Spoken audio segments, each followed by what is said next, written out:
hovering over the go, and then for some reason my finger just clicked because I saw it was 9 o'clock. Jeff, I apologize, brother. You were right in the middle of a sentence. Welcome to Data Day Wednesday, everybody. Here we are back with the master, Dean Cook, and our special guest every 2 weeks, Jeff Dickinson. So, y'all, we're going to talk about what's popping this week, and there's some pretty interesting data that Dean's going to share because I'm sure, like all of us, y'all are excited to hear about what kind of congestion backlog has been cleared in Shanghai and what it means to us coming soon. Yes, coming on. Welcome to the HPLS podcast. Live, relevant, and high performance information, conversations, and education weekly.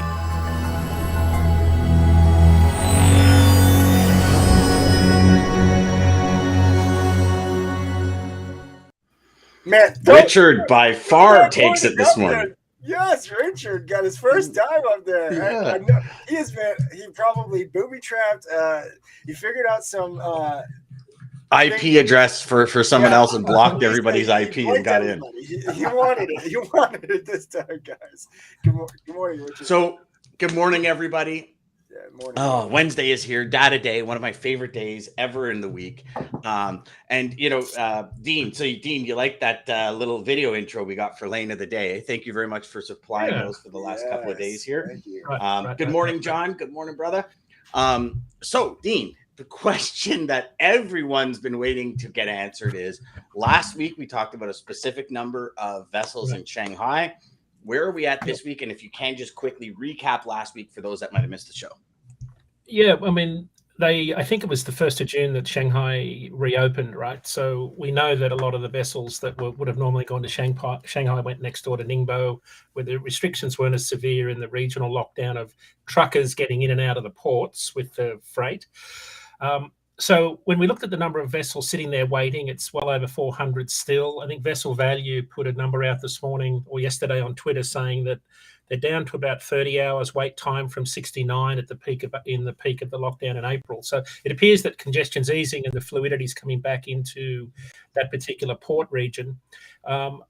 Piers data came out Monday, which is the import-export data for the US. Imports were up. In Los Angeles, up 11% in the last month, up 14% in Long Beach. So there's some volume coming back on the Trans-Pacific trade lane, which is fairly important. It's I can't remember the exact number, something like 30 to 35% of volume, I think, but about half of that comes from China. So nationally, volumes were up 3% in all ports in May. So that's the TEU volume, 20-foot equivalent unit. And up 6% year over year, which I think is an important number. So it says we're bringing in more containers. Last year, Jeff, you'll notice that we had the pull forward of, back to school and holiday season inventories happened earlier last year. Yep. So we saw the pickup in vessel congestion start around mid-June. Mm-hmm. And we're right now, vessel congestion off Long Beach is about 25. And remember, 25 is low compared to the 109 in January. Yep. But we're only a couple of vessels lower than this time last year. When you look at, so the number of vessels waiting at anchor off Los Angeles went way down to June and then took off again. What's getting hidden in the numbers, we need to make sure everyone's clear, is that I'm no longer seeing the smaller one-way charter TEU vessels, 800, 1,000 TEU.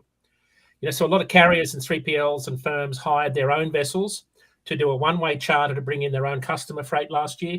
When I looked at the number of vessels waiting off anchor this morning and the size of them, they weren't there, right? So the average size is up to about 8,700 TEU, whereas this time last year it was closer to 6,500 because the smaller vessels are dragging the average down. So I suspect because the volume's down, people aren't as much concerned about having things not on shelves for retail season, so they've stopped that one-way charter deal. So that's one thing you've got to be careful when you look at the number of vessels waiting at anchor.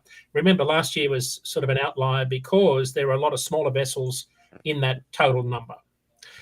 So we're not seeing that now. But clearly the ports have got in a much better position to increase the import surge that everybody's expecting. Well, almost everybody's expecting. Of course, Target came out yesterday and said they're thinking about cancelling some orders because they've got an excess of inventory. That could be the next big thing that we've got to watch. Next big sales and push to get rid of inventory. But there's something that you just said there, inventory, Dean. though. What's that? Sorry. Well, they've got different inventory in their stores, right? So they've got too Yes. much leisure wear for people wearing pajamas working from home, as opposed to people going out to conferences and events. Work from home, Dean. Right. Yeah, I know. You don't want to see the camera below. It's all good. So it's just they've got a different mix of inventory, and we, just like last year, the lockdown was hard, but the reopening was even harder for most people. And I think that's what we're seeing now, is that the reopening has caught some of the inventory mix, caught them by surprise. So you brought up a very valid point in that overview, Dean. And Jeff, I'm going to put it to you, because for all of you watching and listening, where you get your data is actually more important than the data you get. Jeff was sharing a story. Dean just shared with you the amount of TEUs that are up. That's the volume, the equivalent up in the market. And Jeff read a report, and Jeff, I'll let you take it away, because the report you read had actually said that volumes were down drastically year over year and month over month. Yep. But that's not factual. So just be very careful. Like when I was on marine traffic data this morning, I opened it up and I saw 2,044 vessels in Shanghai, and I went, holy crap. And I immediately, and here's the big thing, I immediately sent the link to Dean and said, is this accurate? So now let me be very clear. I'm not saying all of you send links to Dean. I was just gonna say. I apologize. You said that I'm really bad. Like now everybody's gonna say, "Hold on, Dean, is this real?" I apologize, Dean. I've set you up a couple of times, and I'm sorry, brother. 6:30 Eastern, just to be clear. I should have done it was 6:30 Eastern. But you were up, brother. So what I'm saying is verify the data. Jeff, can you share what I'm not going to throw anybody under the bus. I don't like putting people in those type of positions. But what I read was quite the opposite from what Dean just said, where TEUs dropped by a negative 24% in the past 30 days, down over 40% year over year. So when you look at that swing that Dean just talked about, that's almost over 50% swing. Yeah, that's insane. Dean, did you not say it was up 11% year over year? Yeah, that's across the entire country, it's up 6% year over year. But in Houston, I think where Jeff's talking about, it's up 24% year over year. Yeah. So, I mean, those numbers are huge. And when you look at the volume of containers coming in, that, down 44% plus the 6, so that's 50%.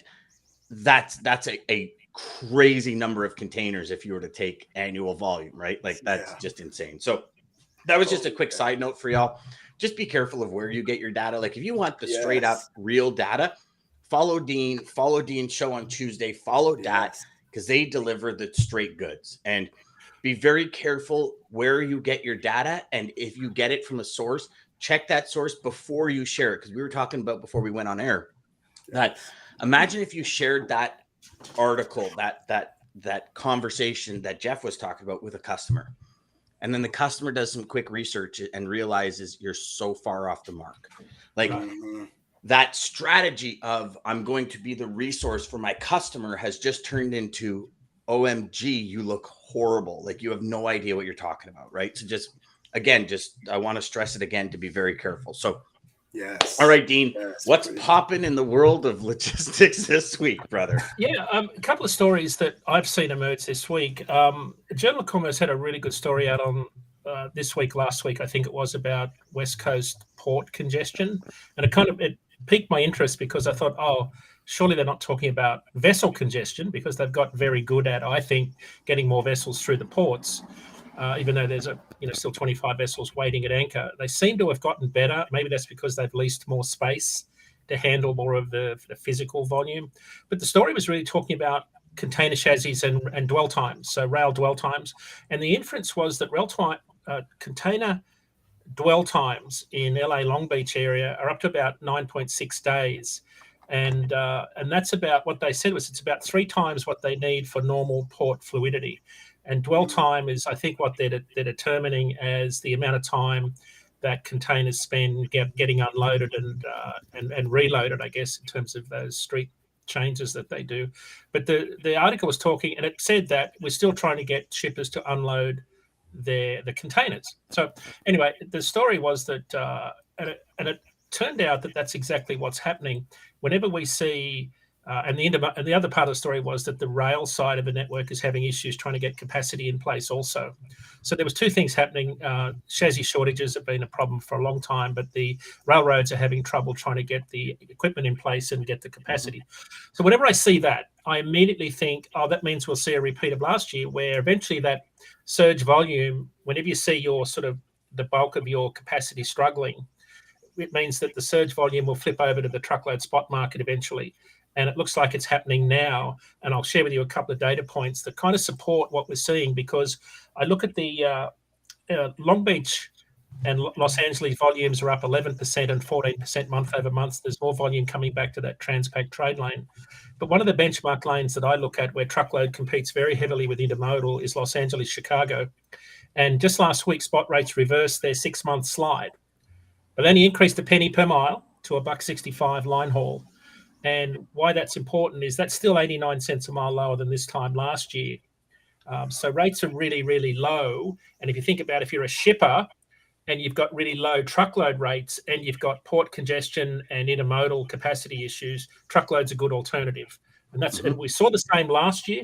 Rates were much higher last year because there were much higher volumes. But it looks like, and I'll pardon the pun, the tide has turned in terms of the West Coast freight market softening. Now, I went one step further because the article said that they were still having a lot of ramp issues inland. So whenever I hear that, I immediately think, I think it's BNSF in Kansas City. They've got a big intermodal hub. I think it's BNSF. Chicago is a big hub for all the Class 1 railroads. A lot of that volume comes to Worcester, just near where I am, and then gets trucked all over New England. Joliet, Illinois is a massive market for intermodal trains coming in, and that volume then going into the dray market.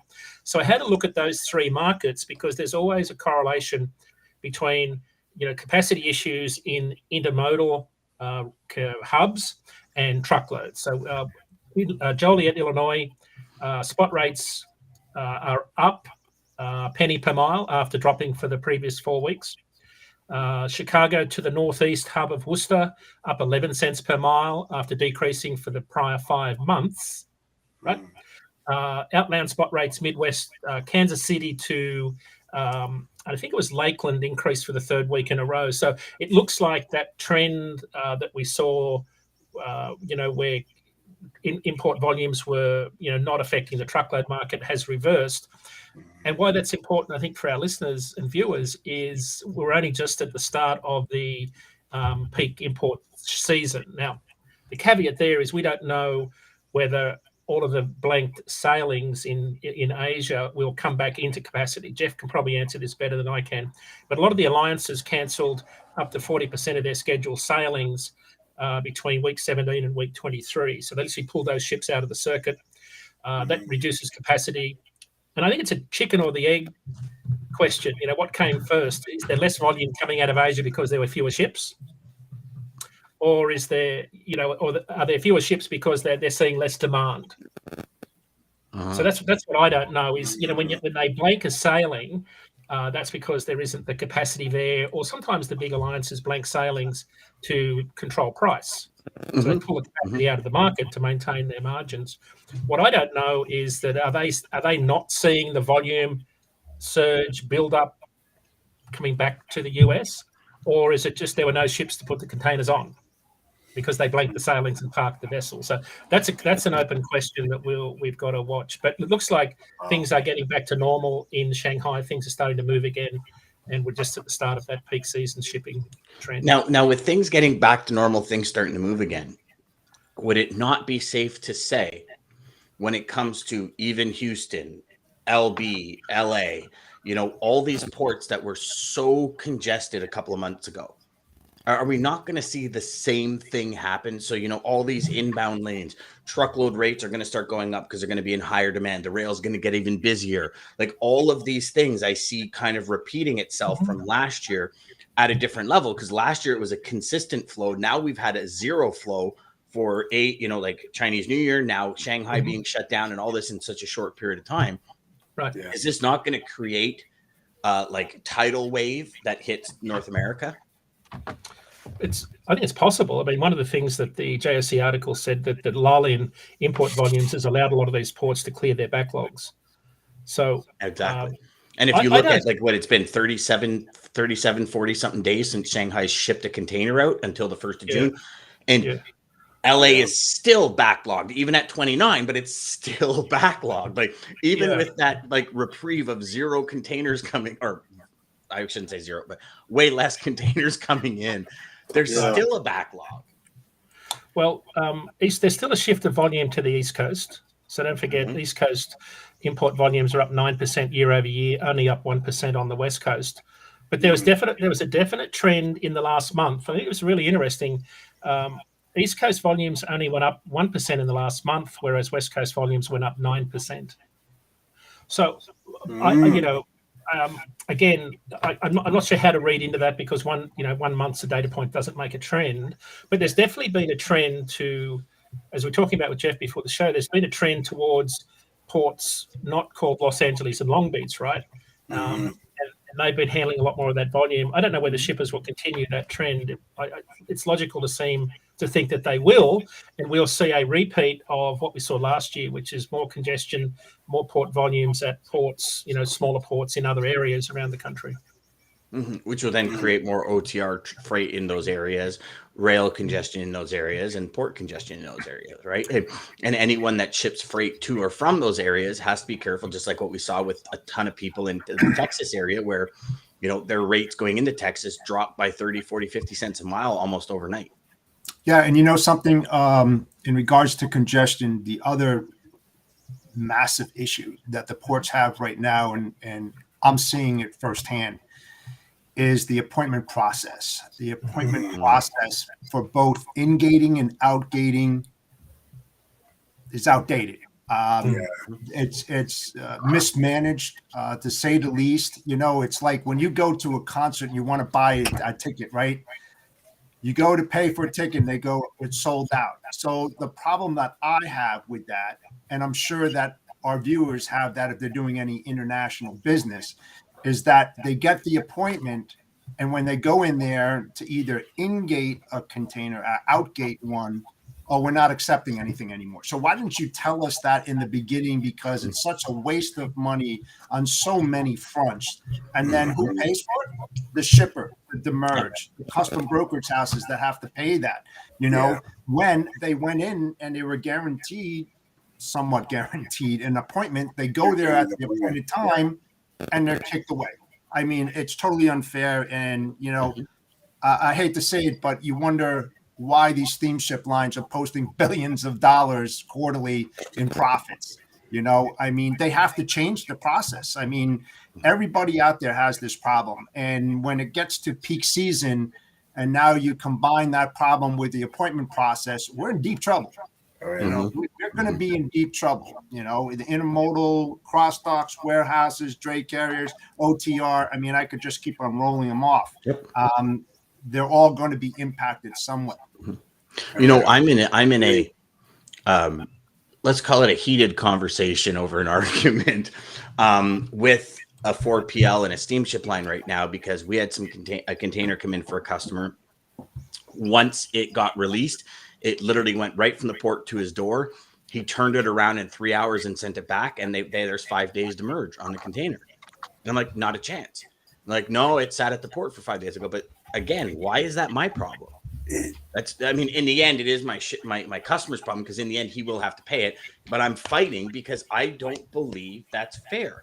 Like, if there's congestion at the ports, then figure it out between the steamship lines and the port to do it. Once you had the container and it outgated, it was like literally ready to go back within hours. Now, there was an issue because the dray carrier wasn't able to pick it up that day. It had to be the next day. There was 20, there's all these different variables that go into it. But is it really the customer's fault? It's not. It's not. And the other thing, too, is with these dray carriers, when they start charging you a fee called congestion port fees, You know, it's like, if there's no congestion, everything's working fine, then why is there a congestion fee? You know, they want the containers, they want the chassis, but yet they won't allow you to return them or to take them out. You know, they send all these emails out. Last free day is on the for me, it was just past Friday the 3rd, you know. And then it's like, if you don't get it out, you're going to get it demerged. So they're holding everybody hostage. You know, I mean, that's what they're doing. They're holding everybody hostage. Yet they complain about containers and chassis shortage. It's just ridiculous.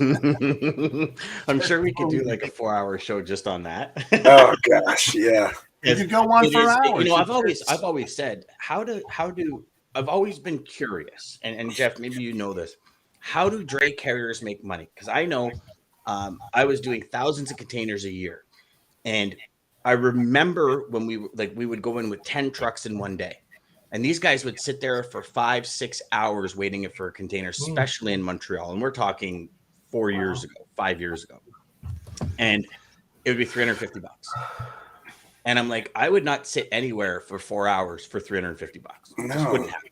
Not, especially not with a tractor trailer, you know, chassis. Yeah, no one you can be making money doing something else. Yeah. I don't get it. And you know, and it's, to me, I say it's not fair, because again, how many times on this show have we said, Dean, you know, you've been very particular about it. Leave something for the next person in line. And at $350, how is that leaving any meat on the bone for the dray carrier? Right. Like, I don't see it. I don't see how they can make money. You know, like I don't know. And call me crazy, but, and I mean, obviously the rates have changed since then, but even then it was like, you know, you're $350, you're bringing from the Port of Montreal all the way up to the West Island. Or, you know, like that is, you know, an hour's drive kind of thing, an hour and a half drive, depending on, well, Montreal traffic, almost 2 hours sometimes, but you know, so you got 2 hours drive. So you're almost 4 hours plus 5 hours. You're like 9 hours for $350. How many people would work 9 hours for $350 in traffic, dealing with four-wheelers that are just jerks and idiots and people cutting you off left? Like, I mean, it's a recipe for going, you know, postal. But, yes. Yeah. Hey, I saw this is kind of tangentially related to it, but I was watching a TikTok post on a reefer carrier who's loading beef out of one of the biggest beef companies in the country. He said, "I'm loading hamburgers," and the inference was, I think he said, it was being cynical, but he said a lot of the delays he thinks are orchestrated to, you know, keep rates high or keep prices high. The price gouging piece is interesting, because I'm getting gouged by home builders trying to do renovations right now. Yeah. And the variance in quotes is just ridiculous. He said, and I watched his posts over the last 36 hours. He said, I am currently at 37 hours waiting to get this load of hamburgers. So you mean he's waiting 37 hours on the dock? Yeah, and you can see the videos and the timestamps of when he posted them. So remember last year we were talking about, where was he at? You know, I'm only asking because so my furniture ladies, shout out to them, but they just had a container come in and it was waiting. I don't know how long, but it was waiting forever. They said he's on a loading dock. He's not at a port. He's on a loading dock. This was at a port. This was at the port in New York. Workers. Yeah, no. He's an owner operator trying to load a 53-foot reefer, so it's not drop and hook. He's only got and so, but I said, okay, so that's an outlier, right? It's not an outlier, because since I don't quite know how to categorize what the actual problem is, but this is a really big problem when capacity loosens, because you're kind of beholden to the shipper once you're there. Like, where do you go? Where do you go when you're, you know, 80 miles off I-95 in Presque Isle, Maine, and you're loading frozen French fries? Where else do you go when you're there? So I think for a lot of these guys, they kind of, once they get there and they've got ELD issues, they kind of hope, the hope is always that you'll get loaded quickly, but the reality is it could take longer. And you get to this point where, do I just cut bait and run? You know, or do I just wait this out? And sometimes it takes a lot longer. So this issue of trucks getting held up at shippers is still going on. And the reason I mention it, this goes back to the JOC article about West Coast port congestion, because a lot of the chassis are being tied up, you know, at the shipper loading points or unloading points. So maybe it's because warehouses are over full. They're just too full and they can't handle the capacity. I don't know what the answer to that is, but they're kind of using the containers and trailers as outside storage kind of thing. That's and you know, that's going on a lot. You can see that here in Ohio all over the place. Yeah, and the thing is here, it's a operational failure logistically when you think about it, and the way that they communicate with their carriers. I mean, if you're a carrier, would you rather have the truth and say, hey, listen, you know, we used to be at an hour and a half, but right now the average is about 4 to 5 hours for getting loaded. You know, do you think you're going to build that relationship or destroy it if you go in there and you say it's an hour and a half and you'll be in and out in a jiffy and you're there for 5 hours? I mean, the way that I look at it is, you know, the carrier should charge detention fees and make that absolutely, you know, firm that I'll give you 2 hours free time at the, you know, at the door. Everything after that, $75 to $100. You want to see how fast that they do it when the capacity isn't there? They'll load them up real quick. You know, Jeff, I agree. The challenge is always going to be there's somebody that will sit for free. They're always, and I don't understand it, but there's always somebody that will take that load. And I think it's, you know, you really wish a lot of shippers have learned, like, and don't get me wrong, right? There's been a lot of conversations about people retooling. You know, if you look at the statistics, when schools were opening and closing and like that, a lot of dual income families, one, either the husband or wife or whoever it is, one of the spouses took leave or did something to stay home because schools are open, then they're closed, and they're open, then they're closed. It was like, I couldn't even imagine having children in, like, you know, primary or secondary school when these things are closing. Maybe not secondary school because you don't necessarily need to be home, but primary school. Right. But now it's like, if and just take this one for example, if you need 36 hours to load a truck, figure out a trail pool situation, because 36 hours to load a truck is disgusting. It's showing you that you have no respect for that person's time and the effects that it's going to have on that person. I guarantee you they're not paying him $1,500, $2,000 a day that he can make rolling with a reefer minimum. They're not paying him that because, you know, he's there 36 hours right now. He's up, you know, $5,000 almost in detention charges plus the line haul rate. There's not a company on earth that would pay that. But unless it's you know, a drop and hook operation. Unless it's a drop and hook operation, you know, then it's justifiable if they can tie up assets for a period of time and they have a plethora of trailers. Then why not? But if you're going to have your guys sit there, you know, and like Dean was saying, the ELDs. I mean, he's on the clock for a while. You know, I mean, he's getting tied up. He's losing money left and right. I mean, it's not fair for the drivers. You know, you just got to be honest. You know, if you're talking to these carriers, you have to be honest with them. That's the only way you're going to build a long-term business relationship with them. Find out what their needs are. Let them find out what the shipper's needs are, and then come to a mutual conclusion and saying, hey, this is what's going to work best for both of us. Move on. Like, how many of you have had a meeting scheduled and you show up on time and you sit in the waiting room for 30 minutes? How does that make you feel? Right? How many of you have had that happen to you? And it's the same thing when we do it to a driver.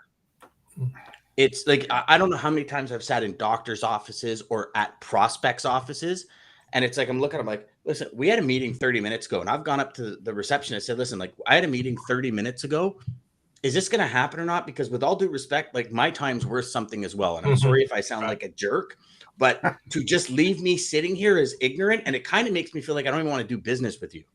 Right. You know, and I've had that conversations with receptionists, because if this is the way I'm going to be treated, you know, like when there's nothing on the line, it's imagine if now I'm going back to the customer for demurrage or detention, or when there's a problem that maybe is their fault. How they're going to be like 0 dark 30, man. They're off in the radio silence, Bin Laden somewhere. Radio silence, right? So do I really want to get into that relationship if this is the way it starts? And this is the problem. You know, hamburgers, it's grilling season. I got a freezer full of hamburgers right now because I'm like, that's what it is. But again, 36 hours. That's and at what point, Dean, to your point where you said, do you cut and run? There's a lot of wasted money at this point. Yeah. And if you cut and run, they're going to be like, well, we're not giving you gas. I mean, gas is not going down. So right. Exactly. When you think about cutting and running, right? what's the deadhead miles before you get to your next load, right? You get all the way up until the middle of the woods, like Dean was saying, 80 miles out. Now you've got to go another 80 miles out of there because you're just done with that ship. You'll never do business with them again. Look how much fuel, look how much money you just lost. Waiting time, fuel, time. I mean, it's ridiculous. Well, this is where it affects the smaller carriers, right, that run a one-to-one ratio between trailers and trucks. The big fleets with trailer pools have probably got better utilization levels because they can preload. Yep. But it's still an issue, though, just in terms of general efficiency. And I think there may be something still to this where shippers, our shippers and receivers are still struggling with labor. They may, it's, and I don't know what the numbers are as of today, but it's certainly, we just had an all-time record number of transportation employees in May. It eclipsed the record of number of employees added in a month going back to April, I think it was 2019. So we've got a record number of people working in the transportation industry. I don't know how that pans out on the other side of the dock, but there's an inefficiency level that I can't figure out. And part of me, I get a little bit skeptical when I hear my builder say, what I used to pay $3 for a 2x4, I'm now paying $15 for. And I heard a guy yesterday, a very prominent person on social media, say that there's a shortage of motor oil for diesel engines because the additives that are required, the additive mix comes from two companies. I think it was Liposol and Chevron in Houston. And he said they're out and you can't buy 15W40 Shell Rotella oil. Well, I went straight onto Amazon and ordered a 5-gallon pail of 15W40 Shell Rotella oil. It'll be here tomorrow. So what I can't figure out is so a lot of people are talking about this, and a lot of us could say, yeah, I can still believe that because we've been used to it for a year. But how long do you spin that narrative before it's no longer holds water? And I just don't know. I feel like that's what's going on with some parts of the supply chain. That there is clearly price gouging going on. There's no question when I go to buy stuff from my truck, there's absolute price gouging going on because just with that example, people are talking about shortages on one end of the spectrum, yet I can buy it online immediately. Mm-hmm. So there's a lot of misinformation out there for sure. And I just don't know how this pans out for us in the trucking industry. Carriers are certainly hurting at the moment with these high diesel prices up again this week. These are tough times for sure. Yeah, you know what? Hey, Dan, tell them about the story about your 2x4 when you were building and you thought it was a deal. Remember you said that last week or something like that? It's so I went into a hardware store last week and I was asking them about 2x4s because I'm building out the bar in my pool area. And I'm like, and I'm it's under a roof. So I'm going, do I need treated wood? Do I need untreated wood? And it ended up being that treated wood was $12 a 2x4 and untreated was like 16. And I went, what? He goes, yeah, that's weird. I go, I'll take 10. And I just right away, I'm like, give me that number, write it down in the SKU on the piece of paper. Let's go. And I went and got usually lumber that's double the other one. So somehow it was mixed. I'm like, yeah, I'll take as much as I need. I overbought. Because it's crazy. I had a friend of mine who was building a house and he went in 2 weeks ago to get a 12-foot 2x4 and it was like $18. He went in last week, it was 27. Like the same 2x4 and 27. He goes, I was just here last week. They go, yeah, it just went up. It's like, oh my God, are you guys kidding me right now? Like but it's everywhere. It's beyond frustrating because and I couldn't even imagine, we've had Greg on, we've had John Brewer on, shippers are going, how do you budget? Like when we ask Greg, so he goes, guys, I don't know. I how do I budget? Companies are coming out and saying, okay, we need a freight budget for this year. And they're going, yeah, good luck with that, so, but that brings us to what Dean, yes, definitely. Let's talk about spot rates and produce season and how it's impacted, because that's going to be part of the impact. That's going to drive prices up, down, and everything in between for sure. Yeah. We talked about on our show yesterday, because normally you see an upward inflection in spot rates that peaks around July 4 for both dry van and reefer. That's certainly been the historical trend. The delta is somewhere like 20 to 30 cents a mile from April till June, July 4. right, in terms of how much they go up. So produce season normally delivers. You've got grilling season, Memorial Day, Labor Day coming. Labor Day is going to be further out. Memorial Day, Independence Day, I meant. So you've got a lot of seasonal activity that normally pushes growers to get produce into markets. We certainly consume more, but it's just not delivering this year. Remember on our show a few weeks ago, we talked about, produce was off to one of its coolest starts since 2017. That's still holding, even though we've got some citrus volumes in from California. And this could be a longer season. So we may see volumes sort of go longer than July 4, but normally things quieten right off after July 4 when everyone's on vacation. So what the numbers look like right at the moment, this is important. We've only got 4 weeks to go until July 4 to see the normal material increase in spot rates that we normally do.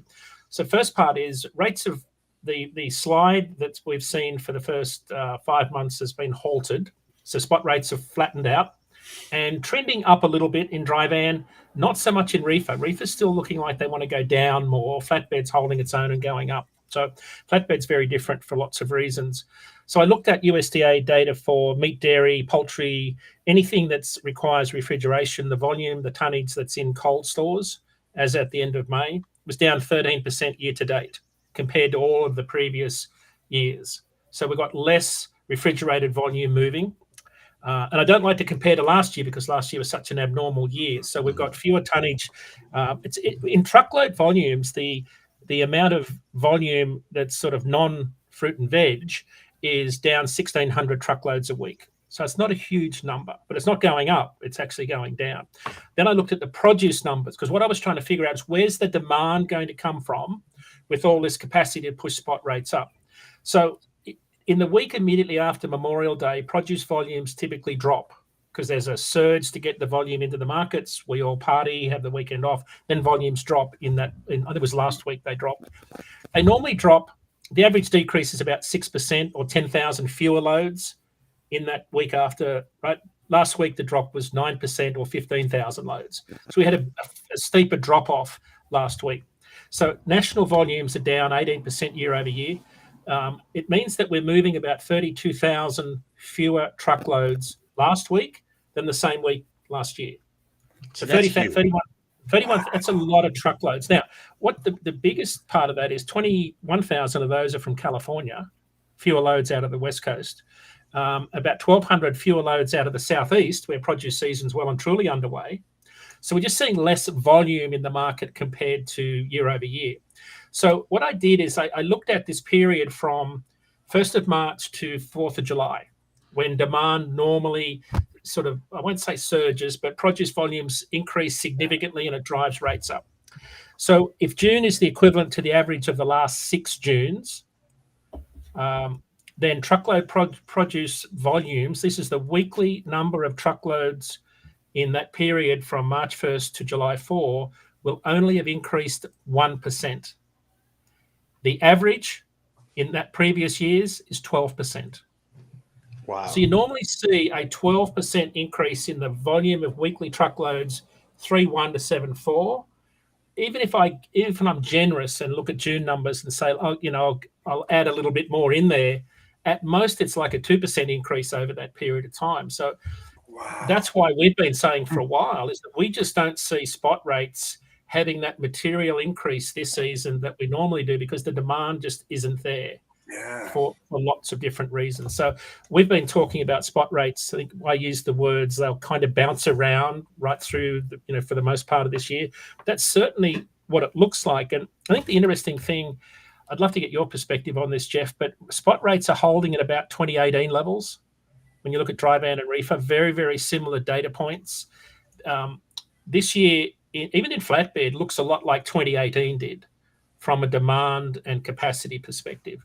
So, but as I said on our show yesterday, it's really interesting to me that this new floor in terms of price that we've been talking about because of higher inflation, higher wages, higher operating costs, the floor price in dry van is holding at about what it costs to run a truck at about $2.05 a mile. So I'm kind of, maybe this is just a wild coincidence, but to me, it's interesting that spot rates have bottomed out around what it costs you to run a truck and trailer in a small fleet. kind of like a conspiracy theory. Well, maybe they're holding. Maybe that's the new floor price, right? Because you can't take driver pay away. Could be. Well, I'll share one thing with you, and I don't know if it has, which I think it's somewhat interconnected. So part of what I was noticing, and I actually posted about it a couple of days ago or yesterday on LinkedIn, is I've had more out of office replies, more out of office emails, more out of office voicemails in the last week and a half than I've had since COVID started, obviously. I think also what's happening is with things start opening up, people's vacation patterns, at least for this year, have completely changed. Right. More people are, instead of that, kind of 4th of July on kind of taking off where, typically July and August in logistics sales are two of the slowest months. Like if you haven't, it's kind of like the Christmas season. If you haven't closed the deal before July, you're very likely not going to close it till September, right? Because it's like vacation and then they get back and then other people from their department leave and they get back. And it's like, do we really want to take on this new supplier? We'll use the okay people for the next little bit. And then before the busy season hits, and I'm actually seeing it about a month early, and I'm actually recording all of it this week, and I'll be sharing on Monday on a post, and maybe even Mayhem Monday. I'll share the results because it's actually to the point where, normally you make phone calls, you get an out of office, you kind of just keep moving, but it was to the point where it was very noticeable. Like, 7 out of 10 every single time are out of office. Right. So it's interesting. Oh, so David asks a question here. He says, is there any validity to a possible DEF shortage as expressed by the CEO of Pilot Flying J back in April? And Dean, you said you have an answer to that? Yeah, because as an owner operator with a Flying J fuel card, I actually get a lot of pretty good intel from the company. They share a fair bit of information. And an email came out yesterday, coincidentally, David, and I'll just quote you some of it. It said national diesel inventories remain low, especially on the West Coast. They expect to see lots of volatility in diesel markets throughout the year, which I thought was a really interesting statement at the middle of the year. Any disruption, weather, we've already got tight capacity. Imagine if we have hurricane impact around Houston again. We may have more significant and longer impact due to current levels and market volatility. So what he's saying is any disruption this year is going to have a much bigger effect. To answer David's questions, we've had productive conversations with Union Pacific Railroad and will continue to use their rail services to supply DEF. How about that? Flying J doesn't anticipate retail runouts at any of our locations in the foreseeable future. Although yesterday I did see a post from another guy showing all the fuel islands blocked at a Pilot Flying J because they didn't have any diesel. So wow. That's because the person that wrote that email to you is up here and has no idea what's actually happening down here. Kind of like the people making the rules for us right now.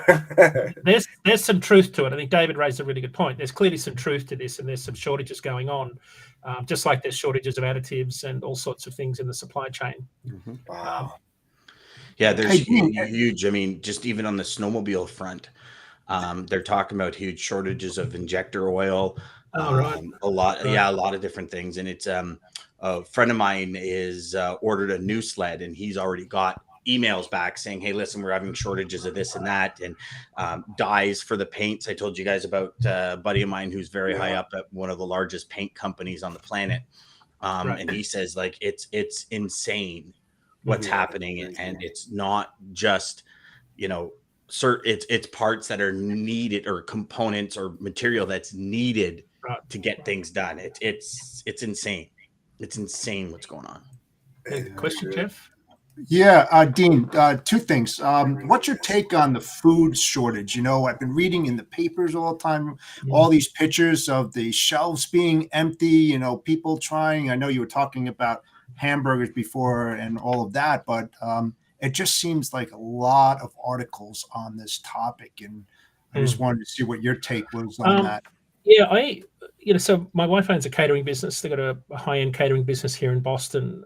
We probably, run 3 vans got half a dozen employees and up to 40 people at any one event with casual staff. So it's a reasonably good benchmark for me of where that sector is. So record monthly volumes are triple what they were this time last year.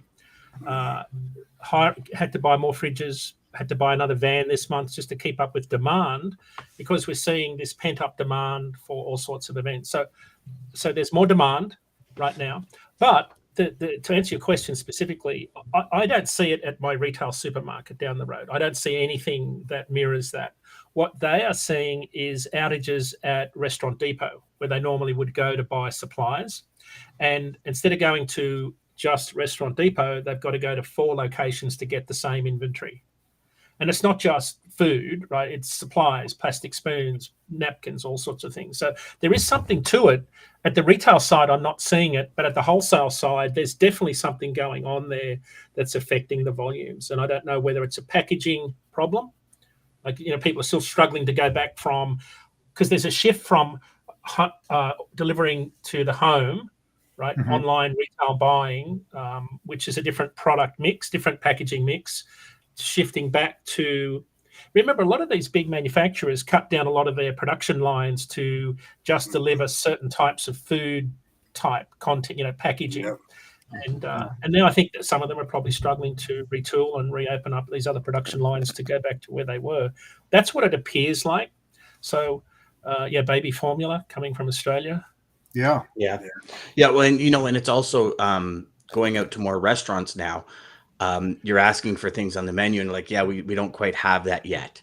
So it's like restaurants that tooled back their menu are now struggling to get that feedback.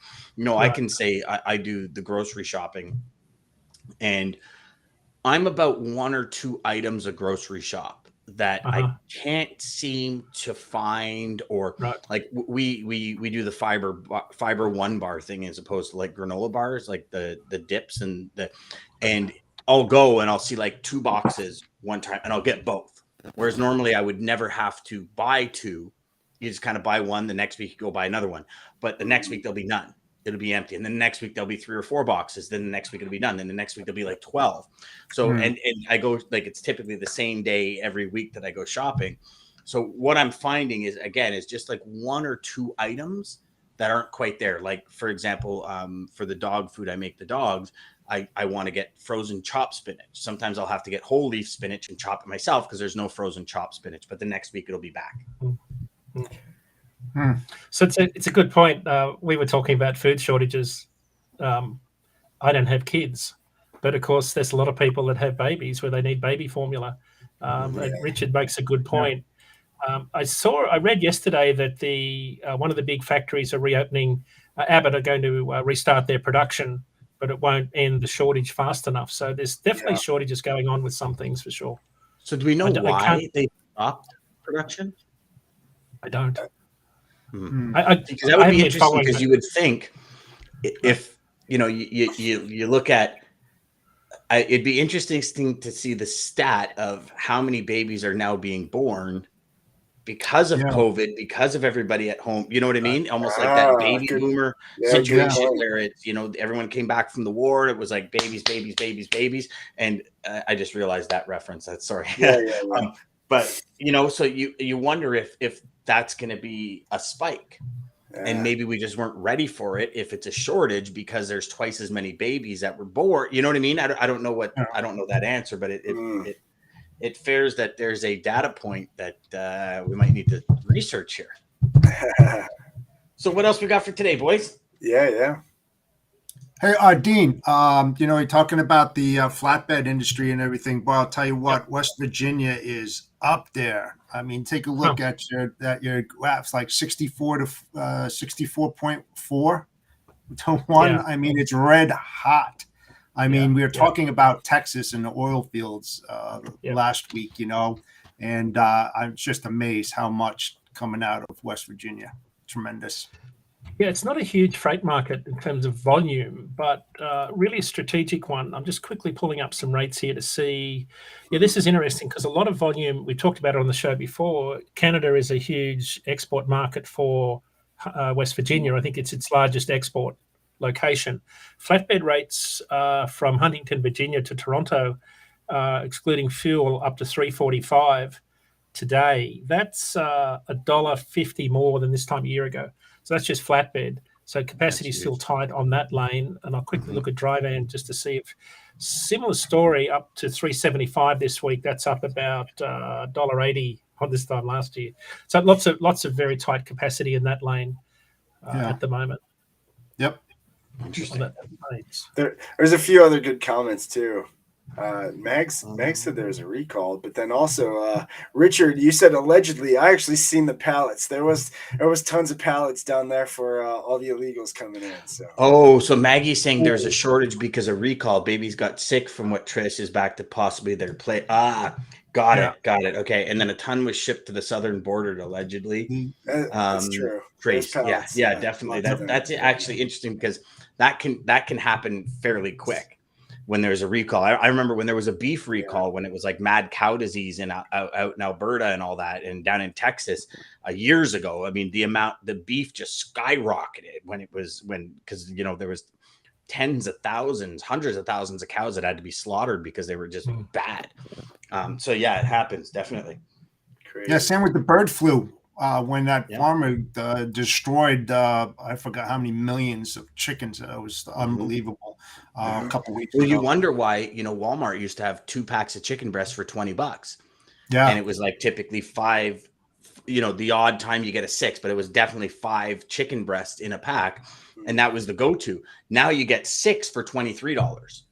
So, you go from 10 for 20 to 6 for 23. It's like, it's crazy. And it was because of, and again, you got those to replace it. They got to grow up. You know what I mean? Like there's things that need to happen.